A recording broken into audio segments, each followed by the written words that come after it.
MK Swasi Entertainment.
चल जाई पियावा के साथ गोरिया पैसे यार तो हर गोरी पर रहे हो पियावा के संग सजई तू से हो पैसे यार तो हर गोरी पर रहे हो पियावा के संग सजई तू से हो कोई वादा तू याद रखे कि ना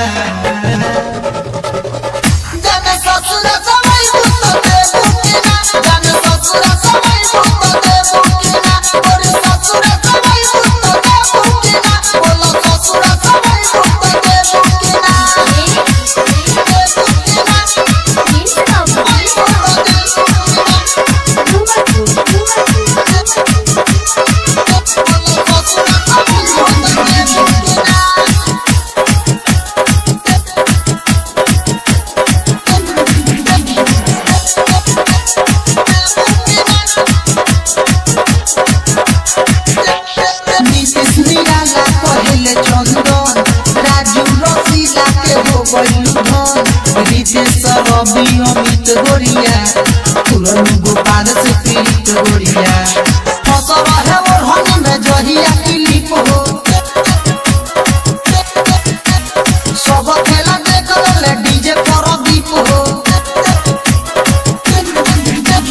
फसल है और हनी में जहिया क्लिप हो देख ले विकास रे डीजे पर दीप हो मौका मिली तो फायदा उठे कि ना